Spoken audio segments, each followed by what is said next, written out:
చెప్పేసానా please Nagarjuna sir, please sir, నాకు Bigg Boss team వాళ్ళ చెప్తున్నాను, నాకు ఒక చిన్న అవకాశం ఇవ్వండి సార్, ప్లీజ్ సార్. నేను చాలా కష్టపడుతున్నాను, చాలా కష్టపడి వీడియో చేశాను, దగ్గర ఒక 1000 వీడియో చేశాను, ఒక్క వీడియో కూడా వైరల్ కావట్లేదు సార్. నాకు యాక్టింగ్ అంటే పిచ్చి, నేను చచ్చిపోతాను యాక్టింగ్ కోసం.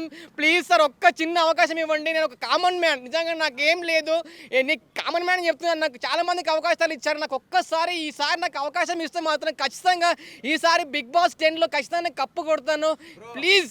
మీకు అవకాశం వచ్చింది ఏం చేస్తారు అవకాశం వస్తే? అన్న అవకాశం వస్తే బిగ్ బాస్కి వెళ్తాను, బిగ్ బాస్కి వెళ్ళి ఎంటర్టైన్మెంట్ చేస్తాను, కామెడీ చేస్తాను. అండ్ నాకు వచ్చిన ప్రైజ్ మనీ తోటి నేను ఎవ్వరికి ఏం చేయనన్న, మా అమ్మ నాన్న కోసం నేను ఒక చిన్న ఇల్లు కట్టిస్తాను. మా అమ్మ నాన్నకు ఏం లేదు, విలేజ్లో ఒక ఇల్లు లేదు, ఒక చిన్న గుడిసెలో ఉంటారు. మా అమ్మ నాన్న కోసం ఒక చిన్న ఇల్లు కట్టిస్తాను, అంతేగాని నేను అది చేస్తా ఇది చేస్తాను ఎవరికి చెప్పను, ఎవరికి నేను మాటలు ఇవ్వను, హామీలు ఇవ్వను.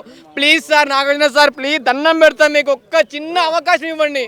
గతంలో ఇట్లానే ఏడ్చి బిగ్ బాస్ 7లో పల్లవి ప్రశాంత్ రైతు బిడ్డ అని చెప్పి కప్పు దెంగేశాడు. ఆ తర్వాత మిలిటరీ వాడు వచ్చాడు, మిలిటరీ వాడు కప్పు కొట్టాడు, ఇది చేశాను. మళ్ళీ మీరు ఇప్పుడు అంటే ఇప్పుడు ఏదైనా సింపతినే వర్కౌట్ అయ్యిద్ది అనుకుంటున్నారా బిగ్ బాస్ లో? అన్న సింపతి కాదన్న, బిగ్ బాస్ వాళ్ళ చెప్తున్నాను ప్లీజ్. ఏంటంటే చాలామంది యాక్టింగ్ లేకుండా, టాలెంట్ లేకుండా వచ్చిన వాళ్ళు ఉన్నారు. నాకు టాలెంట్ ఉంది, నాకు ఏదైనా ఒక్క చిన్న అవకాశం ఇవ్వండి. అగ్నిపరీక్ష దాకా వెళ్తే నా టాలెంట్ ఎంతో నిరూపిస్తాను. ఆల్రెడీ 3 minutes వీడియో పెట్టాను, మళ్ళీ అగ్నిపరీక్షలో మళ్ళీ వీడియో పెట్టమంటున్నారు, మళ్ళీ పెడతాను. నేను ఏదైనా చేస్తాను బిగ్ బాస్ కోసం, ఏం చెప్పినా చేస్తాను, ఏ యాక్టింగ్ చేయమన్నా చేస్తాను. అండ్ సాడ్ కానీ డైలాగ్స్ కానీ ఏదైనా చెప్తాను, ఏ చేయమన్నా చేస్తాను, మీకు ఏ చెప్పండి అది చేస్తాను. ఖచ్చితంగా ఒక్క అవకాశం ఇవ్వండి. ఒక కామన్ మ్యాన్, నా పేరు రవి, ఒక కామన్ మ్యాన్ రవిలా ఒక చిన్న అవకాశం ఇవ్వండి.